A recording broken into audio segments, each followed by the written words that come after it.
وإذا مرضت فهو يشفين.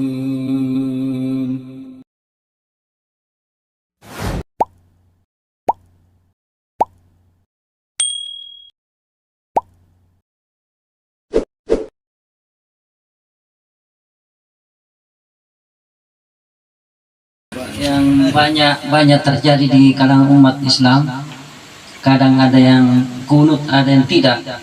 Jadi yang saya mau tanyakan, yang mana sebenarnya ini yang kuat dalilnya? Sekian, terima kasih. Kunut adalah salah satu jenis ibadah yang bergandengan dengan sholat. Kunut itu dalam pelaksanaannya atau dalam bentuknya ada beberapa jenis. Ada yang disebut dengan kunut nazilah, ketika kaum muslimin tertimpa musibah, bencana di semua negeri, misalnya gempa bumi, banyak orang yang meninggal. Boleh bagi kaum muslimin yang berada di negeri yang lain, di kampung yang lain, untuk melakukan kunut nazilah setelah bangkit dari rukuk terakhir. Rukuk terakhir dalam sholat fardu kita, apakah itu sholat duhur, asar, maghrib, isya, subuh. Ya, dan biasanya pemerintah ada kepedulian terhadap masalah ini, atau juga dari Majelis Ulama Indonesia atau dari Ormas memberikan himbauan kepada kaum muslimin untuk melakukan kunut nazilah namanya. Ada juga yang disebut dengan kunut witir. Kunut witir ini adalah kunut yang dilaksanakan pada saat witir di salat tarawih di bulan Ramadan. Ya, pelaksanaannya sama, yaitu ketika bangun dari rukuk terakhir dari salat witir itu, kita ruku, samiallahu liman hamidah, kita laksanakan dulu wajibnya. Wajibnya apa? Membaca Rabbana walakal hamdu hamdan katsiran thayyiban mubarakan fi. Baru kunut witir. Doanya seperti biasa. Allahumma hadina fi man hadait, wa afina fi man afait, wa tawallana fi man tawallait, wa barik lana fi ma atait, wa qina bi rahmatika syarra ma qadait. Sampai di situ yang diaminkan oleh makmum. Iya, tetapi fa inna qataqdi wa la yuqda alai, kata Imam Syafi'i rahimahullah dalam menjelaskan hadis tentang masalah kunut witir ini, tidak diaminkan lagi. Itu yang diaminkan hanya sampai itu tadi. Iya. Kalau fa inna qataqdi wa la yuqda alai sudah tidak diaminkan lagi. Kesalahan yang terjadi di tengah-tengah kaum muslimin diaminkan semua. Karena tidak pernah ada penjelasan dari para ulama. Nah, kemudian yang ketiga ada namanya kunut subuh. Kunut subuh ini diperselisihkan hukumnya oleh para ulama ahli fikih, para imam mazhab. Iya. Imam Ahmad bin Hanbal, beliau dalam musnadnya atau dalam fatwa beliau bahwa kunut subuh itu hukumnya la aslalahu, enggak ada asalnya. Karena kunut nazilah, ya karena adanya penghafal Al-Qur'an yang dibuli oleh orang-orang kafir. Kemudian Rasulullah melakukan kunut nazilah di setiap waktu daripada waktu sholat. Turun larangan Allah Subhanahu wa taala bahwa tidak ada lagi untuk mereka. Ya, bukan urusanmu untuk mereka ya Muhammad. Maka Rasulullah menghentikan sama sekali kunut itu, termasuk subuh juga dihentikan. Itu pendapatnya Imam Malik, Imam Abu Hanifah, dan Imam Syafi'i. Makanya waktu saya lebaran haji tahun lalu sekaligus melakukan riset penelitian di Turki, di Istanbul. Saya sholat di beberapa masjid di Turki, baik di Masjid Cami atau di Hagia Sophia. Di beberapa masjid saya sholat subuh di sana, berpindah-pindah karena kita pindah-pindah hotel, lain malam, lain hotel lagi.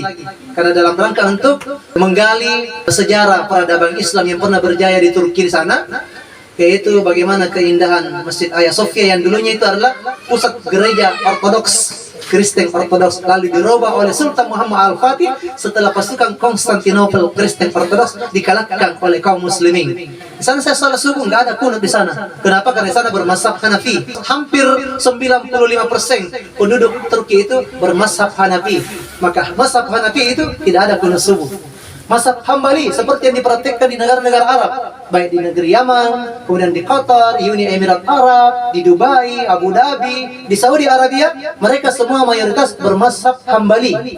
Makanya imam-imam Masjidil Haram tidak ada yang kunut subuh. Mengapa? Karena kunut subuh hukumnya adalah bid'ah.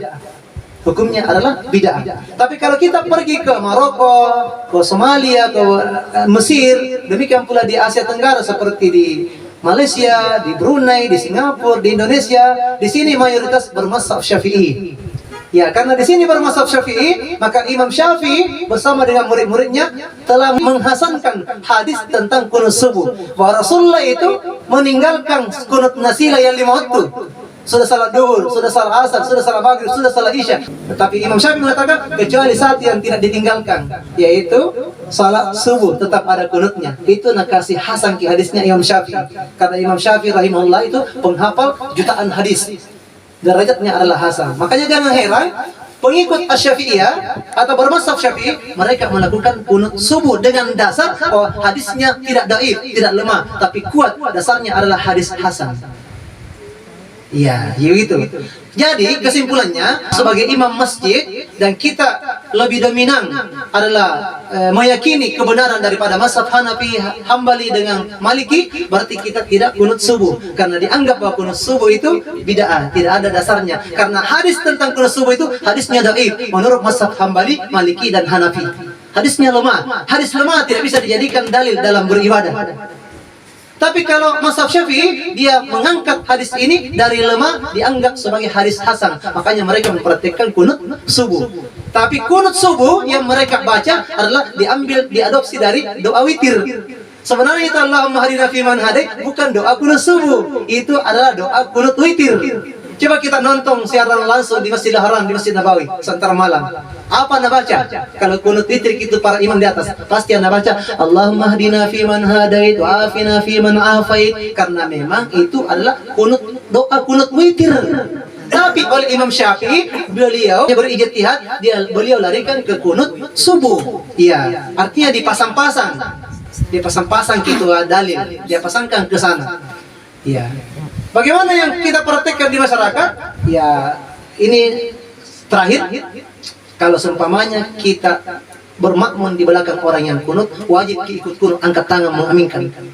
Tapi kalau giliran orang Muhammadiyah atau yang sejenisnya yang sama dengan pemahaman Muhammadiyah, yaitu dia yang jadi imam dan tidak kunut, maka yang di belakang walaupun dia kunut harus ikut kepada imam yang tidak kunut. Ya, jangan mengucapkan berteriak subhanallah. Pernah ini jamaahnya kan biasa kunut di situ, tiba-tiba ada imam tidak kunut, berteriak makmunnya subhanallah, padahal kunut itu bukan rukun salat. Bukan juga wajib sholat. Kan wajib dan rukun itu beda. Kalau rukun itu sudah pasti wajib, tapi kalau wajib belum tentu rukun. Paling tinggi kedudukannya itu menurut mazhab Syafi'iyah sunnah. Walaupun mazhab Hambaliyah termasuk di Muhammadiyah Aisyah itu tidak kunut subuh. Jadi toleransi saja di sini. Jadi kalau kita dapat imam yang kunut ki. Mengapa? Dasarnya innamal imamu ju'ilat liutammi bihi. Hadis Bukhari. Imam itu diangkat untuk diikuti, wajib diikuti. Tidak boleh tidak kunut. Angkat tangan tak. Angkat tangan tak. Kalau imamnya dia angkat tangan tak juga. Karena innamal imamu ju'ilat liutamma bihi. Imam itu diangkat untuk diikuti. Tapi kalau imamnya tidak kunut, jangan ada yang kunut juga. Dan disinilah moderasinya. Disinilah titik temunya. Ya, untuk meredahkan permasalahan di masyarakat, di situ titik temunya. Saling toleransi, saling merelakan, saling memaafkan. Itulah yang disebut dengan toleransi. Saya kira satu saja karena sudah masuk waktu berbuka. Subhanakallahumma bihamdik, syarra la ilaha illa anta, astaghfiruka wa atubu ilaik.